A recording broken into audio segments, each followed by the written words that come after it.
Good evening, everyone. What's going on, everybody? Welcome back to Unveil Paranormal Podcast, guys, and welcome back to another week of a fantastic guest. Are you excited, Brad? I'm super excited. Yeah. We love it.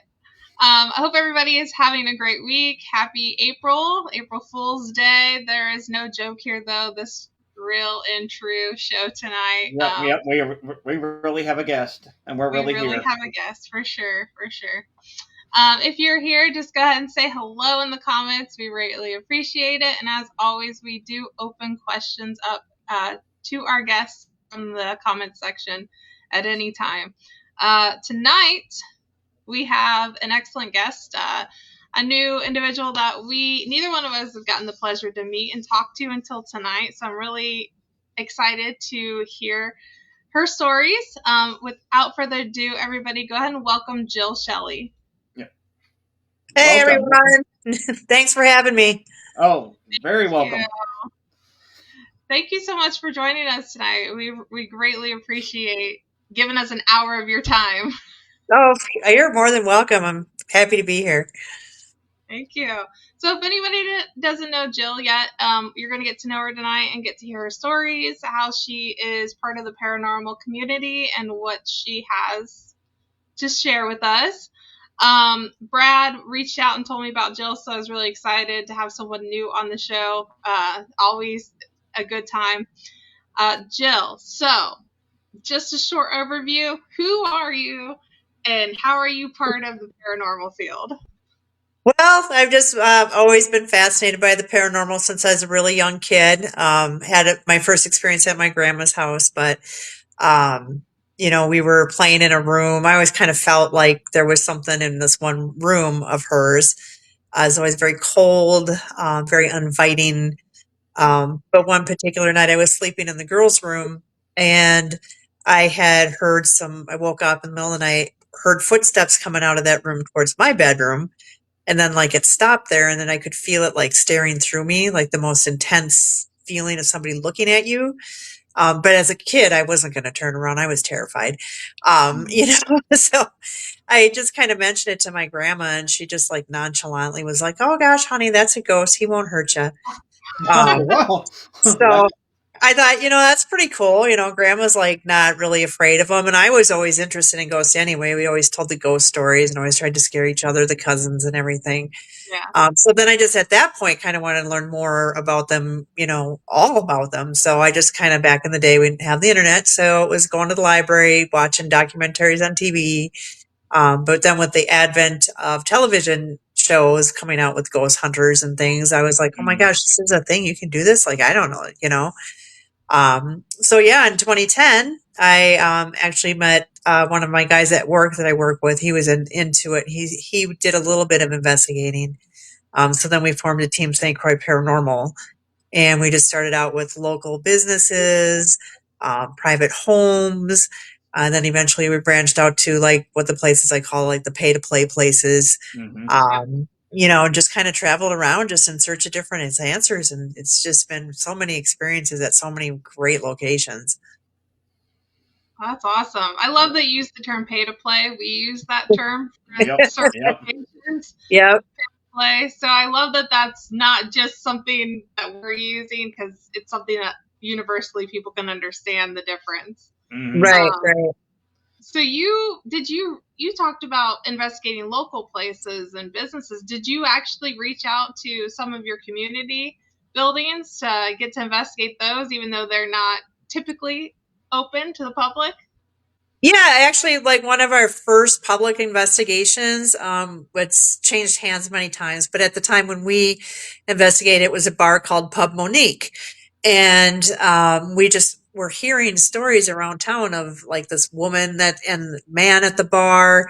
The dartboard turns on, the employees won't go in the basement, just all kinds of crazy stuff. So we thought, hey, let's go talk to them. And they were really open to having us out. And actually, from there, I think we were on like 3 times. And then we actually got on the way back in the day, the My Ghost Story on the biography channel Mm-hmm. with the Yeah. story of Pub Monique.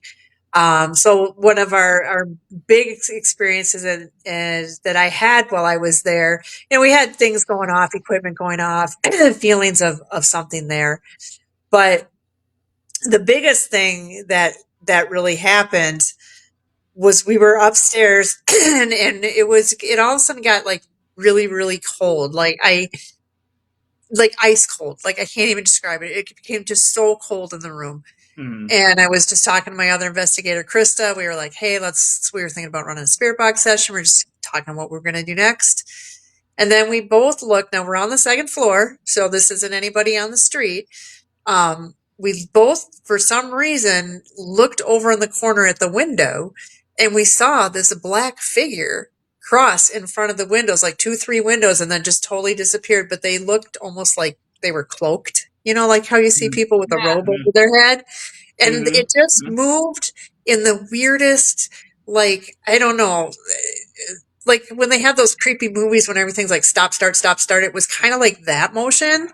Like It Yeah. was stop action yeah, animation. like a stop action, and it happened so quick. And then I looked at her and I go, "Did you just like see that?" And she's like, "Yeah." And then we were really excited to find that we actually captured that on film. Oh, So Oh it nice. wow, wasn't, that's yeah, it awesome. wasn't, yeah, it wasn't just something that we just made up or anything. So, or not made up, but we could prove that. Oh my God, yes, that is indeed what we saw. Mm-hmm. So yeah, that was really cool to have that experience. Yeah, that sounds awesome. For sure. And so was that story specifically on My Ghost Story then? Is that Yeah, what you yeah, shared? we submitted that one. We had done other businesses in town, just minimal things. But that one, with the shadow figure and stuff, we had another one too. There was a dance studio, Mm-hmm. and they were like when they'd have evening parties for the ladies, all of a sudden, things would go flying off the shelf. It was like they didn't want anybody there after hours. Mm. So they let us come in and check things out. And, we got, a lot of equipment interaction, figured out there was a little boy there, there was a man there. But what was interesting, we knew back in the day it used to be a hardware store back in the 1900s. Mm-hmm. And I had asked, hey, what was this building? And a guy, plain as day, said the hardware store. And he answered another couple questions with that same voice. And I would want to say maybe like 8 months later, somebody contacted me and said that they just happened to catch our video because their grandfather owned that hardware store back in the day, and that was his Oh, voice that came Oh through in wow, the spirit box. So that. she wanted to know if we had any more information, but she's like, that was 100% dead, his voice. Which I really always kind of considered, it's like when you're talking to somebody on the spirit box, I often wonder, is it really that person's voice or is it the radio voice? So I always Mm-hmm. kind of wondered that a right. little bit. But yeah, just that kind of proved that to me too. Well, that's Yeah, cool I that you got confirmation. Right, right. Yeah, so that was really good. And of course we've gotten swear words on there too, so obviously it can't be the radio DJ saying that. But sometimes you just kind of question it. It's like, oh, if I was contacting, whose voice is this? Mm-hmm. right, Yeah, when right. I'm using a spirit box, I always want them to cuss at me because they can't do that on the radio. So then, if you get those words, you know it's coming from a spirit or something else besides just the radio. Oh yeah, for sure. It's kind of exciting because then I always like that. That's stuff you can prove to a skeptic, where Mm-hmm. they're like, because I sometimes I say, oh, it's the radio, it's whatever, but like, how do you explain the F word coming through on the Right, radio? right, right. So Yeah. Yeah, one thing I do too is try to avoid it being the radio is I like to run mine in reverse mm, every time, just in Mm-hmm. hopes that it's legit and not. But I definitely, like you, Jill, have thought, I bet most of the time it's probably the spirit's voice and not the radio's voice when we get actual confirmation, actual decent feedback from the box. So I kind of debated that too, but I think yeah, it's probably majority of the time it's the voice of the deceased. right, right, yeah. Wow, Awesome. that's great. So is St. Croix Paranormal, that is your team, and how many are part of your team? Is this just in your area where you are located, all your team members up there with you? Well, we've had a lot of life changes, so we don't That quite do happens. yeah, we don't quite do as much. We were really close. We had people come and go. We were always a close four, but recently, like I said, a lot of life changes. One moved out of state. So yeah, so we kind of try to get together, once a year just to do one trip, just to kind of relive it. Because like I said, with the changes, I'm busy running the two locations. Hmm. So it doesn't leave a whole lot of time for investigating, but we still get in there and I still get to investigate my location. So, it's Yes. not like I'm getting nothing in. So, Right, right. Right.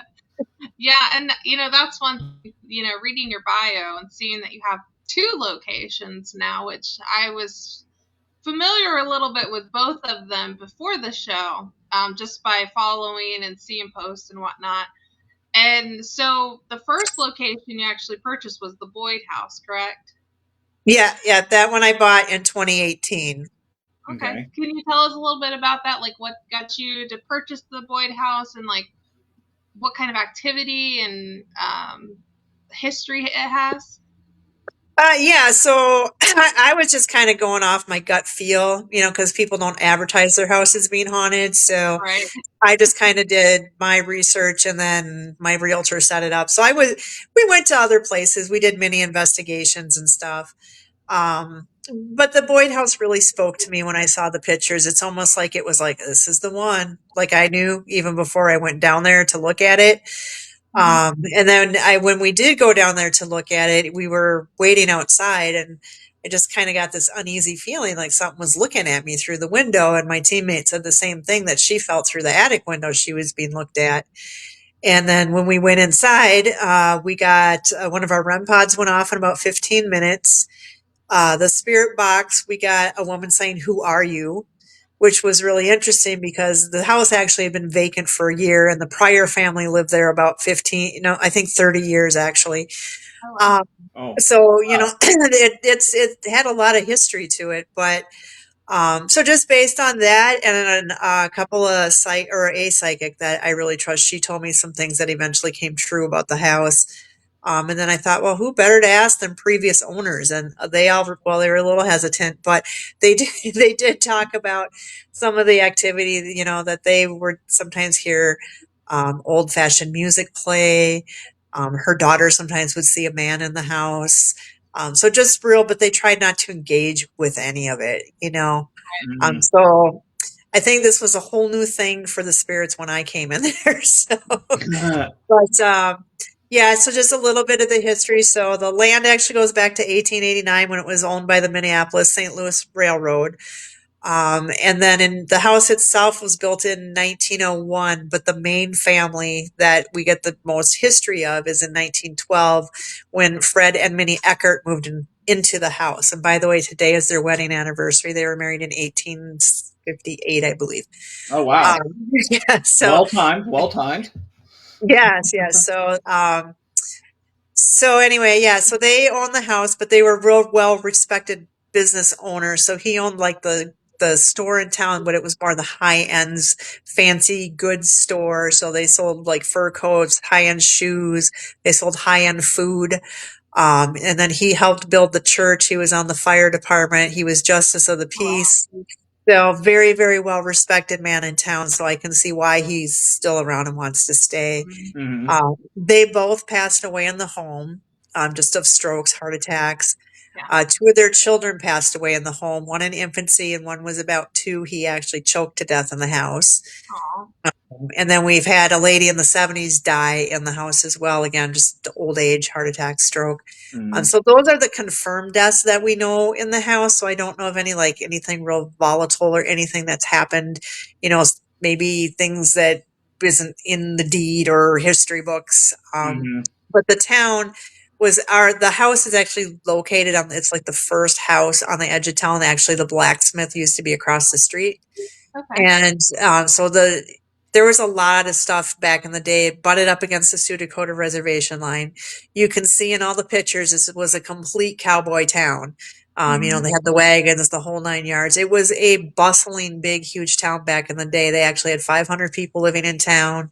They had creameries and, hotels and all, restaurants and, meat markets and all kinds of things. And now it's 160 people and maybe two, three businesses in town left. That's about it. Mm. Wow. And So yeah, what is the name of the town?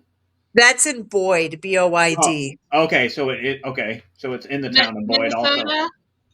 In In Minnesota? Minnesota. Yeah. Yeah. I Oh, wasn't real creative on the house and the name of the house, but Hey, hey, when I that got it, I works. was so excited, but I didn't have the deed or anything yet.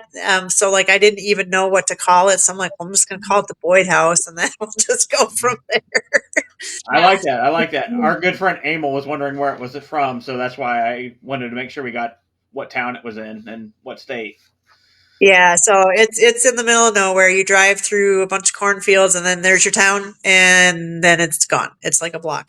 So Yeah, it's like it's small, but yeah, just a lot of history that happened in the town as well. So it's in Able, it's it's at Boyd, Boyd. Minnesota. Yeah, Boyd, Minnesota. correct. Yeah. Yep, he was asking again. Um, so you were actively looking for a location to share with the community then at the time? Right. Yeah. I wanted a place where I could go and do research when I wanted to do it. And then allow other people to come in just like I do, going around other places and let people in. So I kind of, customize some of my stuff to things as an investigator I'd want. So I give people a lot of time. I get them from 3 p.m. till noon the next day. Awesome. We give them some snacks. I make it very reasonably priced. So yeah, I kind of all the comforts of home. At the it's a fully functioning house. So Hmm. um, it's just we get a lot of good feedback. We get a lot of good activity. So it's just a great place to go. We don't have anything negative, like malevolent, anything like that. We have George in the basement. He's a little crabby. But that's about the extent of what we get. I, He's the one who will swear for you. So I would be crabby if I got stuck in a basement too. So I don't blame him. But yeah, hearing that you get it for that long and all the perks you give, I'm definitely down for the 6 hour car ride there. it's a I've never great been to great Minnesota. place. Yeah, well, don't come in the Oh, winter; it's too cold. oh yeah, no, it's Yeah. that's the one in Minnesota. That's like the 12 hour car ride. Still worth it though. Yeah, that's true. That's a lot farther, but yeah, don't. Yeah, our winters are way different than your winters. Yeah, you're right. Our winters are bad enough in my opinion. So yeah, I'll wait till, late spring, summer, around those Yeah. times for sure. Emil says thank you. He appreciates all the accommodations you have too. So Oh, you're welcome. Yep, we we're can go, Christy. road trip. That's awesome. So the Boyd House. Now, has either of your locations been on any of the TV series, or had you just this was when you were actually on TV series? It was prior to any of the ownership of the homes. No, no. So they were never used as haunted locations. I'm the first to do so. So it's pretty much, all my promotions and things. And then, we've had some pretty popular, or, we've had one popular YouTuber out from the Paranormal Files. He was at Boyd House. But yeah, as far as like any national TV, and then now nobody's on TV really. So, we just it's kind of what people put out there on the internet. So I love Hmm. watching what people get and what they film, and it kind of helps piece a little bit of the history together. At both locations too, especially now with Boyd, we know quite a bit of history, but when we get in the lodge, we're still learning about that one. Right, right. Yeah. So So go ahead, Fred. I was going to ask, like, what is the booking? Like, how do we contact you directly? How do we book if we wanted to book the Boyd? Yeah, so for the Boyd House, you can go to our website at boydhouse217.com, or we're on Facebook too, so you can shoot me a message that way as well. The website's the best way because it's got a little bit of, all the information you need, a little bit of history. I think we got a little video there, a little bit about the rooms, the different things that happen at the Boyd House, and our calendar is there. So I would go there. So Okay, just so the website is the best way then. Cool. Yes, I would go through the BoydHouse217.com. Okay. All right. And as for the 1861 Masonic Lodge, that's a newer building that you've brought to the community. Tell us a little bit about that experience of getting that property, and it's a little bit of its history that you do know. Yeah, so I was, crazily like, oh, I don't have enough to do. Let's get another location. But we kind of renovated Boyd. We brought it back to the 1900s. We did all the wallpaper. We've done a new roof. We're still ongoing things at the house, but I kind of wanted to try a little bit bigger building. So I was not really planning on it being in Illinois, but when I saw it on the internet, I looked at it and said, I have to have this building. So, so Mm. we drove out there to take a look at it, and we're in really good shape. Of course, it does need work, but I mean, it's not falling down. Mm-hmm. Um, on our walkthrough, I didn't really get a whole lot, but we did when I got home. I had a bunch of EVPs. I think I had like 4 or 5, and we were only there for a couple hours. That's One of them good. was a man saying, "I see you."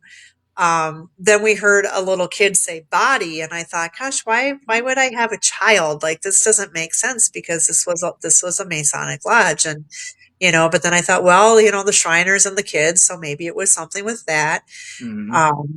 But we went ahead and purchased it, and so we're still learning. But I did recently find out, um, before it was the Masonic Lodge, which it became the Masonic Lodge in the 1900s. The building itself was built in 1861. It was the third building erected in that town. But at that time, it was the Arlington Hotel, which was Mm. also a brothel. So Nice. there was just, That's a always those are always lot of fun to things. investigate. Yes, so a lot of things that go on. So as we've investigated it, we do have that combination. We do have men, women, children. We have them both Masonically, and we also have them as from the brothel, because we have prostitutes. We have guys that consider themselves Johns, basically. So Mm-hmm. it's just a huge gamut, and we're just still learning everything about it. So that's about all I know right now about the building. Um, I found out a lot of things with the Masons, like they had a huge picnic in the 1920, 1912. Hundreds of people came into town, and it was like the biggest picnic ever at that time. So just a lot of things like that we learned. But just I want to find out a little bit more about the hotel, but since it was so far ago, it's really hard to find Mm-hmm. anything. I have one photograph of it. That's all I have. Oh wow. So that's pretty cool to see that. It looks still pretty similar building. Um, but yeah, there used to be another mansion that was next to it. Now it's a field. So it's Uh, kind of, yeah, it's just kind of like really, really interesting. Just so much different stuff happens there. Just reading through, what people have experienced so far, a lot of touching, a lot of shadow figures, equipment interaction is off the charts. And what's really cool with our building is we don't have any power. So for a lot of oh, like okay. the EMF stuff to go off is crazy. One of my I've had several weird experiences there, but there was one particular morning where everybody went over to get coffee at the gas station, and I'm not a coffee drinker, so I'm like, I'm just going to hang out and talk. And of course, the film footage got corrupt, but I I Of had course. the EMF tripwire, leading right to me, like from one end of the room and coming right at me. And I'd taken we've gotten a lot of Masonic books and items donated to us that we keep there, and I was just reading one of the prayers out of the book. And then all of a sudden, you could see the tripwires coming at me one by one by one by one. But you could feel also this energy rushing at me. Like you could feel the electricity coming at you, to Mm-hmm. the point when it got to me, I had to pull my foot off the floor because I felt an electric jolt into my foot. Oh wow. And Wow. I'm just like, whoa, that was so weird. you know? And clearly somebody was there, and I've had another electrical feel like that upstairs as well. And at the time, my REM pods were being kind of weird, and I'm like, Ironically, this happens when I'm by myself, but like, Hmm. my REM pods were acting kind of goofy, and I'm like, "Is that you guys? Like, are you doing that?" And then all of a sudden, you could feel that heavy energy, that electric, and then all of a sudden, every piece of REM pod, because I had like 3 or 4, and then one's in the other room, they all lit up at the same time. Oh So I wow. was like, "Okay, I guess that is you guys." So yeah, and then I think the other really cool one we had is when my whole team was there, and we were just all in one room, and then Teresa had gone out to get a sandwich in the kitchen. So she was making a sandwich, and also I heard this loud bam. And my first thought was, oh my God, she just dropped the cooler on the floor. That's how loud it was. That's what I thought happened. Hmm. She Yeah. comes busting through the door, and she said something slammed something behind her. Mm. And so, we Oh, went in, we checked it out. Now, at the time, we didn't have a lot of furniture. There's really nothing to fall anywhere in the building, and especially that loud, like we all heard it. So we kind of tried to duplicate it. And the only thing we could replicate was the sound of the kitchen cupboard opening and slamming really, really hard. Oh yeah. wow. And then so that was the sound that it was. And then later during a Estes session, it said that it was one of the male spirits that thought it was funny. So that's why he Of did course. it. It's always Um, great when they when they do something to scare us is funny. Yeah. yeah. So yeah, just a lot of stuff. I've heard doorknobs like trying to open, the rattling of that and stuff. So yeah, just a lot of different things happening. And the stories, the ghost stories, they go back. Um, when I first bought the building, and we probably spent a good couple months getting it ready because we had to clean it out, get things ready.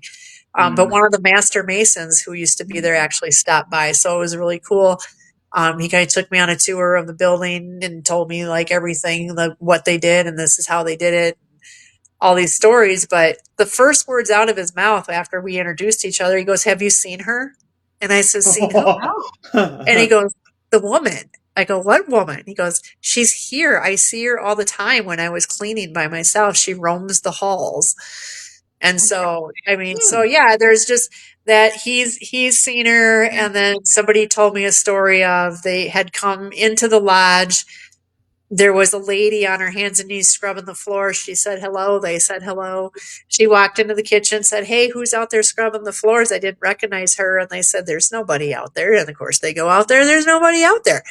So yeah, it's just kind of that history of that. And the town now that, people come up to me and they're like, "Oh yeah, the lady in white, we've seen her through the window." And I mean, it's just Hmm. everybody's got a story about something they've seen with that building or experienced in there. So rich history on it. So more to come, I guess, on that one.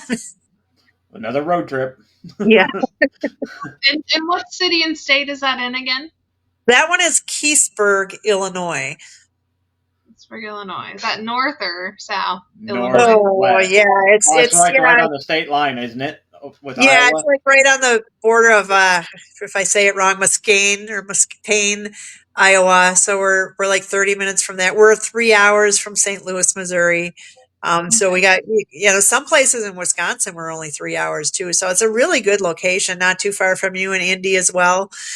So yeah, just a lot of good location for hot spots for people to come check it out. Yeah, I'm I'm definitely wanting to go now. Road trip. Yep, yep. Definitely add to the bucket list. I when I learn about new locations like this on my personal website, I have a list of the 50 states and I add them in with and I link it to like your guys' website. So um, I'll definitely have to add one of these 19 or 1861 Masonic Lodge to that list because I already had the Boyd House listed. So Yeah, there you go. Yeah, for sure. Yeah, you'll definitely have to check this one out. So I'm actually going there in 2 weeks because we're going to get it open for the season because we don't have any heat or Mm-hmm. power. Mm-hmm. So we're very seasonal at this point. We actually don't have a running bathroom. We have a porta potty available for people. Our plans are to eventually get things taken care of. We're just having some plumbing issues with the city to get that up gotcha. and running. So, but once we do, that'll be the first thing because I would love an indoor bathroom. So, Yes, yes. Yep, absolutely, Pete. If you Pete's made a comment here. If you're heading west, I mean, it might be a good spot to stop in if you're heading that way anyway. So for sure. And to book it, you would also use the website for the Masonic Lodge too. I'm guessing is the best Yeah, way. that's the haunted 1861 Masonic.com, which I probably should have shortened it up when I created that. So I apologize for all the typing you have to do. But- But it's I, pretty much I set up think the same way with the right, calendar and everything. right. Yeah, yeah. Just like I said, we're seasonal. I do the same time on that, 3 p.m. till noon the next day as well. So yeah, you get a really good amount of time at a location. I always feel like you could be able to come in, get your stuff set up, then you go eat, then you come back, and then you investigate for a while, stay up half the night, and then you can sleep in, so you don't have to get up and drive. We had 2 hours of sleep, so it's like Yep, mm-hmm. yep, yep. I do want to say this. The links are in the description below, guys, for the direct website. Of course, Facebook is the Masonic Lodge on Facebook too. yes, you can find it on Facebook. Okay. So definitely, and I'm gonna say this, Jill. I love that you're giving so much time. One thing I've learned because I've interviewed a lot of paranormal property owners is the ones that actually, and I love interviewing you guys because it's a dream of mine to own a location. You know, I've been very open about that. I would love to share a location with the community. But one thing I love about people who are actual paranormal investigators is when you open a location compared to people who are just investors, you guys actually have the teams in mind. That's why like you're more inclined to give all that extra time than just some investor who wants, just to make big off of it. And that's one thing that I love hearing about what you have to offer compared to some locations, which I'm a little bit of a snob about it because I've been to so many um, that I find that with people who actually have experience in investigating actually are way better owners than I've found with just the investors. I think that's awesome. So I thank you for being so awesome. Oh, you're welcome. Yeah, I try to please, everybody, as best as I can, or how I think that, that I'd want to. And one thing too with the Boyd House, it's not just for paranormal investigators. Like we allow anybody to come in, and in fact, we provided some very small, basic. Paranormal equipment for those that like to come, but they don't, have stuff. So real basic stuff like we have a K2 meter, motion detector, we have a spirit box, we have like a REM pod like type device.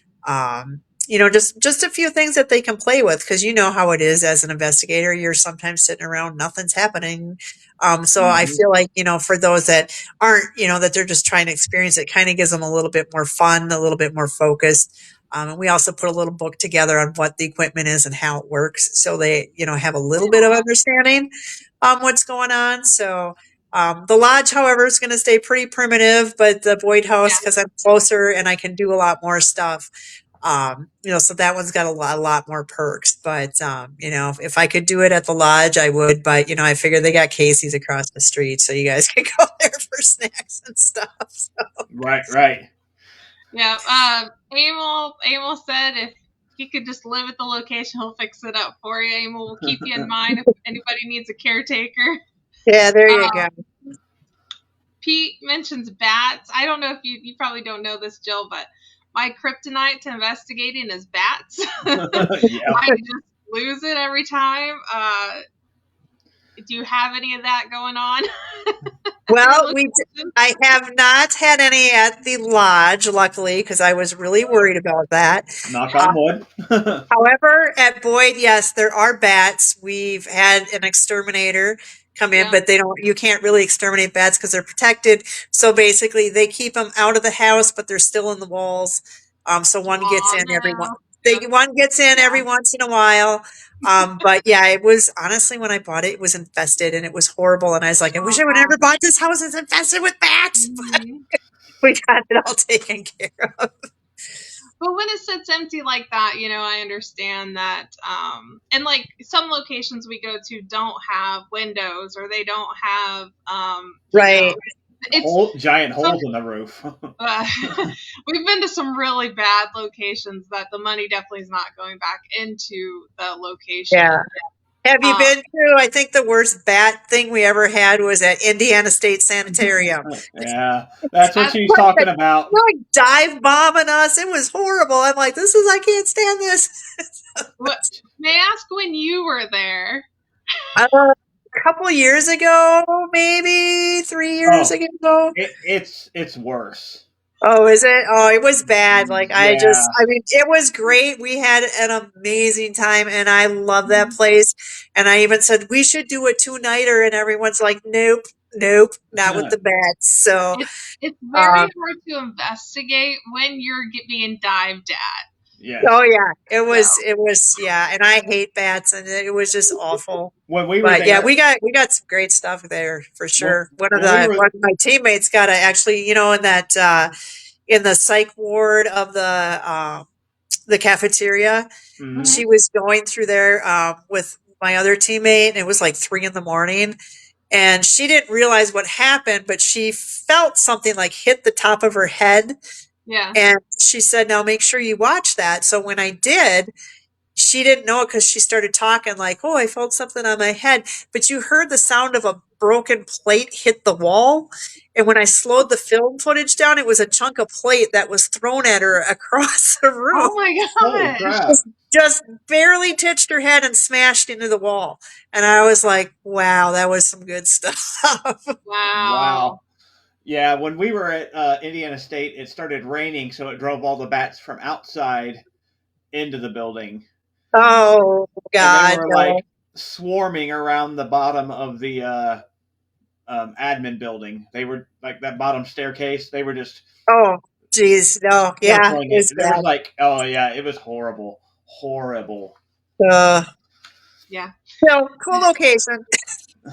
Yeah. That's the question I always ask when I'm booking a location I've not been to. I just straight up tell them, look, I don't do well with bats. Do you have? Do you not? It's not a deal breaker for me because I've Right. been to so many that I sometimes it's hard because these are really old buildings. Um, but yeah, I just always have to ask. So Brad Yeah, has pictures of me with we, equipment on my head, covering up. Like I've dived under. I was at Crown Point in Indiana, and they had a bat, and I dived under the table. I can't do it. It freaks me out. Yeah, the photo with her backpack on her head, like a helmet's the best one ever. Yeah, we made a video one time of a place where we were being attacked by bats, and I called it Battle of the Bats, and it was like a 5 minute video with different things, and I'd put like different songs in. Like my favorite one, our teammate Donna decided to rescue us, so she took a lid off of one of those tubs, and as she comes in and Yeah. holds it up, and I put the sounds that says "Let's get ready to rumble." It was a good video. It's probably on our That's YouTube channel awesome. on St. Croix Paranormal, but you gotta go way back, like to 2010-ish or something to probably find it. Still might be worth a look. Awesome. It is. I know who I'm sharing it with. Yeah, Brad. He actually bought an electric racket for investigation. It's actually for bugs, but Does it I think work? it Does would. the electric ones work? Does it stun them? I think I've used it on bugs and it's killed them, so I'm. It might help. I I would just like to have something to keep them away from my head. Yeah. Because one time while we were at Indiana State, that time when they were swarming so bad, two of our investigators got stuck in the admin building while they were swarming, and so I was walking through the cafeteria to help get them out, and I'm like, I'm grabbing a tray to take with me, so if anything, I have to swing at anything, I can. So, but yeah, we've had some fun bat stories. Oh yeah. Oh, I hate them things, but Yeah.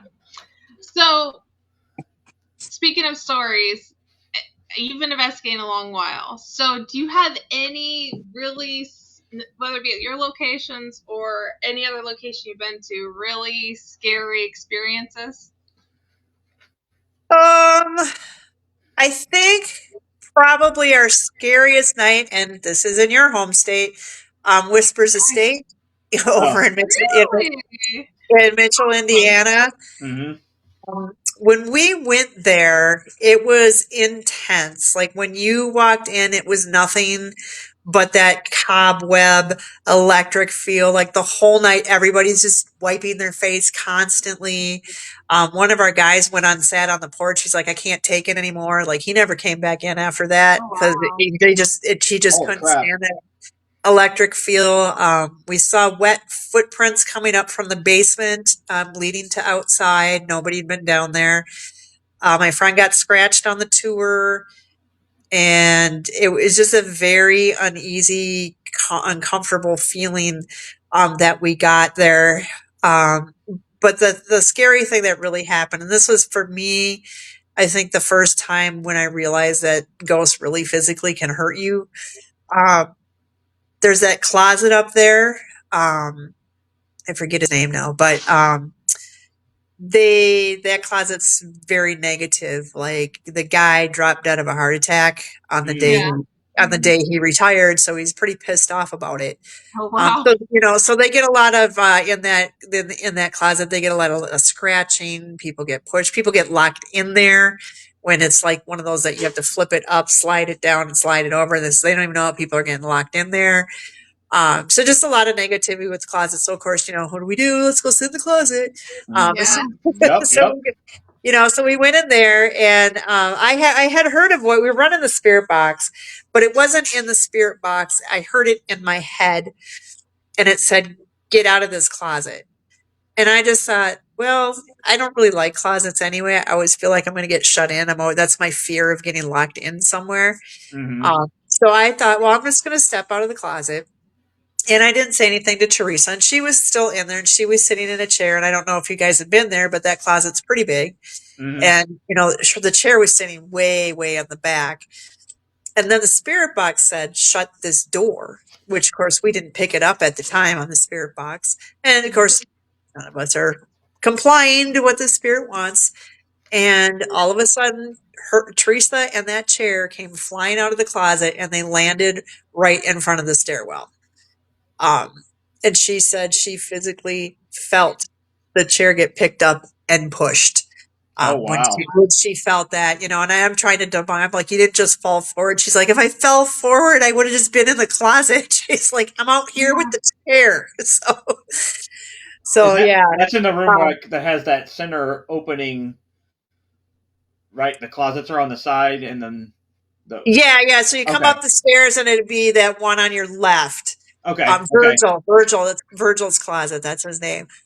But yeah, the other side across, it's like an open room that they don't really want you stepping in over. Like there was a window there or something. I don't know. Right. Yeah. Um, Okay. yeah, I've been to Whispers twice. I was just trying to get oriented with what room you're talking about, but now I know. Okay. Yeah. yeah. So she ended up coming that, and so yeah, it was just pretty crazy. Um, and then the caretakers there. I don't know if it's still the same caretakers because it's a new owner, but I remember they came up because they heard, of course, the sound of her hitting the floor, but Yeah. just wanted to make sure everything was okay. But they said that the house was angry and you were too noisy, so that's what they did. Oh my god. Eh, Okay. Yeah, so yeah, it was kind of interesting for that. And then we said we'd never go back, just based on everything. Wow. Even at the time, one of our team members was not old enough to drive the rental car. So she said, well, we laid down to sleep. She'd keep an eye on us, but she says all she did was see black shadow figures running back and forth all night. She said it was terrifying, she said. Oh Um, wow. but yeah, but yeah, about I think 3 years later, a couple of us went back. Teresa refused to go back. She was the one who got thrown and scratched. Right. Uh. So our at night was not quite as active. We Mhm. did have a few things, but nothing. We didn't even have that cobweb feel. And things change from day to day. Energy from the spirits. How they want to interact, and Mhm. we could have just been in there on a super awesome day. So Right. Yeah. Right. Yeah. I know at one point I've been there twice, and I know that even the caretaker there at the time, I can't remember his first or second time I went. I mean, they were telling me that it's not just about the house, but they're upstairs in the third floor doing seances and Right. shrine. Like they're adding to the energy. So I don't know if they were there at the time. I don't know who owns it currently or anything like that. But I know at one point in time when I was there, that kind of activity, because I kind of got like a little invite to, hey, you want to check out our seance? So that might still be going on. I don't know, but I know that can definitely add to that energy. Right. Yeah. Both times I went with people I didn't know too well, so I didn't get as much activity as possible. So it was kind of like a semi-public event, and I'm like, so I need to give it another shot where it's more people I want to go with. Yeah. Right. So, Jill, do you have a location you haven't been to that's on your bucket list? I'd like to go to the Old South Pittsburgh Hospital in Tennessee. That would be that's just a really cool place. I like anything that's like hospital, asylumy. I work in a hospital. Maybe that's part of my lure for it. But Mm-hmm. you just like those, nursing homes, things like that. I just feel real drawn to them. But also, they have a lot of energy and a lot of different things to explore and stuff. So. Mm-hmm. Um, yeah, it's just Yeah, it's just those are my favorite kind of places to go. I would Cool. definitely. I've been to South Pittsburgh. Definitely would recommend. It's an awesome experience. I don't think Brad's been, but Surprisingly, I've not been to that one. yeah. But I definitely recommend it. That would be an awesome experience for you for sure. Yeah, Definitely yeah, yeah. drive because it was 8 hours for me, and I think I'm probably closer. So I know. And when I was in Tennessee, it still was pretty far away from where we were at the time. So I yeah, thought, well, if I'm going to Tennessee, I might as well check it out. But I still think we were like 7 hours away or something. Holy It cow. was it was going to be, I don't know, it was going to be a drive. I just know that, and we were only there for a week, and I was getting married, so I probably was trying to throw that in there. So. yeah. I guess the same guy owns Harriman Hospital is in Tennessee that owns South Pittsburgh. So Yeah, yep, I think I did know that too as well. So, awesome. So when you go on, well, I guess, well, we asked about your bucket list. Let me ask you, what's your favorite location other than your own? What's your favorite location? Edinburgh Manor in Iowa. That is like my favorite place. I've been there like 4 times. Yeah. It's just, again, it's like it was an old poor farm, but then it was like a hospital, and then it was like just a lot of different things. But always good activity there. We always, the doors will slam. You get excellent EVPs all the time. It's usually crabby guys, Mm-hmm. EVPs. But my favorite EVP is we were in one of the rooms and playing with a little girl, and they did have sightings of this child. And so we were kind of confirmed. So we were playing games and having a great time. But then, as it kind of died down, I'm like, okay, well, we're going to go to bed now, have a great night, and we enjoyed our time. And then we got an EVP when I got home of a little girl plain as day, class A, didn't have to do anything to it. She said, I'm going to miss you. And I Aw. was like, oh my gosh. Aw. Every time I go back there, I try to connect with her, but I don't know. I feel like she's moved on because I never have connected with her ever since. But Mm-hmm. um, just so much activity there. It's just a cool building. It's big, but not too big, Mm-hmm. So yeah, it's just one of my fun places. They're booked all the time now. I used to be able to get in there so easy, but now they're so popular, which Yeah, I'm glad. Yeah. I'm glad yeah, because they've I've heard lots of stories about Edinburgh Manor. yeah, it's a Yeah. it's a great place to go. If anyone hasn't been, they definitely got to check it out. That's awesome.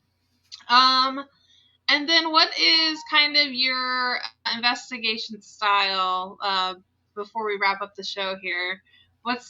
Do you prefer, do you utilize psychic mediums? Do you prefer equipment, the scientific side of things? What's kind of your favorite way to investigate? I just kind of roll with the punches, but more I would lean on the scientific side. My friends always tease that like they'll say something like, "Oh, we saw a shadow," and I'd be like, "Well, I don't know. The moon was to the left, and it was Friday, and so probably wasn't." You know, that's what they tease me about. So, yeah, I do. I take a real scientific approach to it. I love a spirit box. That's one of my favorite ways to investigate. Just I love the science behind it, how it works. We've really been getting in a lot with the Estes session. My teammate Teresa has been the most phenomenal person I have ever Estes with. Like I watch a lot of people's Estes, and there's some are good, but I have never seen anyone do it like Teresa does, where we have an actual conversation up to a half an hour, just exactly like you and I are talking. There's no pauses. It's just go, go, go. I'll get up Wow. and she'll be like, "Where are you going?" Like, how does she know I got up? I'll yawn. She's like, "Hey, it's too early to be yawning." Just stuff. Hmm. I and she tells me things like we were at a hospital, one of my favorites, and the spirit wanted a Diet Coke, so I had to go find him a Diet Coke, and I was gone too long, and she said to the other person, "Where's she go? Is she making dinner?"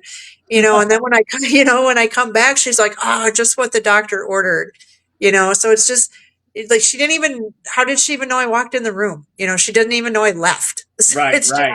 it's just crazy, just the amount of stuff she tells me, and she takes on the mannerism of whoever she's talking. Like when she's talking like, with a child, she's like swinging her feet back and forth. She's acting like a little kid. Then she'll Hmm. straighten up, and we're like, "Oh, someone else is going to come through." So I do. She's kind of been perfecting a lot of her techniques and stuff. Right. Um, and we've had many mediums come up to her and say, "Girl, the aura and the energy you have." So I think that has really helped a lot. So yeah, she's phenomenal. I just love her to death. Yeah, she sounds very empathic to me, Yeah, for that sounds sure. Like awesome. just taking on that mirroring of the images of the people to me is kind of an empathic trait. I would think. Yeah, yeah. So, yeah, if anyone wants to check out any of our videos on YouTube for St. Croix Paranormal, if you start going back, and I'll even put great Estes methods. So those are some real fun ones to watch. We've done quite a bit of Estes at the Boyd House, and a lot of times we get different spirits, but oddly, strangely, we had some come through, and I call them the more modern spirits because I was the stuff they were talking about. They were talking about cars. They were talking about a lot of modern things. One I was filming with my phone, and she goes, "Oh, is that a phone?" And I said, "Yeah, it's a phone." And the spirit's like, "Oh, good, because I need some screen time." So Oh, it's like, so I felt like a lot of the things we were talking to was like this more modern ghost coming through. I feel that's like, that's kind of a neat thing and though. That doesn't happen as often. no, and as Boyd's kind of got a little bit of a portal, and I think it's more just by all the stuff we do, what we do. I just think there's a lot of energy there. And we've been told that Fred, that he lives there as well, but he tends to help the spirits that are coming through, and it gives him a purpose, and he's got something to do, so he's pretty happy about that. But we get a lot of interaction with spirits that don't correlate to the deed. I'll even ask, "Are you just passing by?" "Yep, just passing by." Just it's Hmm. crazy. It's crazy at Boyd. I love it there though. I love it at both places, really. I couldn't even choose, honestly. I'm probably a little more partial to Boyd because it was my first baby, and Yeah, and the spirits to me are like family. Like I know their birthdays, and they're like today's their anniversary, and it's just like they're a part of me, and I spend a lot of time when I'm there. As an owner of a building, you have to do a lot of the cleaning and maintenance, Hmm. and so I will spend a lot of time just cleaning and talking. I'll have a voice recorder on, of course, but I'm not asking them to do anything. I'm just talking. Yep. Like a lot of times I'm like, "Hey, I'm going to a wedding. You ever been to a wedding?" And I just kind of ramble on. yeah. So it's kind of gets on a little bit of a personal level. I did catch the EVP one time when I was just constantly talking. I didn't shut up. So I overtalked part of the EVP, which I'm still sad about to this day. But she said something, and then she said, "I'm trying to sleep." So it's like, You are keeping her up. I was. I felt bad. I'm like, "Oh, poor Minnie. She's probably napping, and I won't shut up." So That's So amazing. to wrap up the show here, Joe, what's next for you? What's next for St. Croix? What's next for your locations? What do we have to look forward to? Are we going to see more YouTube, or or Yeah, what we you'll see things on YouTube. We've been starting to do small events out of both locations. We actually Sweet. are putting on a paranormal convention September 27th in Boyd. We don't have any like celebrity people, but we have very well good known, respected people in the community That's from sometimes even better. paranormal psychics. So we got a lot of people doing talks. We got workshops going on. We got vendors. So yeah, you can find all that information too about that at the boydhouse217.com. So there's information about the convention as well. Sweet, sweet. love that. Love that. Well, again, Jill, thank you so much for joining us tonight. We appreciate you coming on here, sharing, your locations, your stories, your experience with everybody. We greatly appreciate that so Yeah, much. you're welcome. Thanks for having me. It was a pleasure talking with you. Yeah, great pleasure. And Thank you. yeah, You're for sure. welcome. And everybody, the links are in the description below to get to the websites if you're interested in booking one of the locations. As always, be sure to follow our guests. We appreciate you showing them love as usual. And be sure to follow the podcast on YouTube and Facebook. That would be fantastic. Yep. Thanks, With that everybody. said, everybody, thank you. Thank you, Jill. Thank you, everybody. You all You're have a welcome. great rest of your night. Yep. Have a Good good night, night. everyone.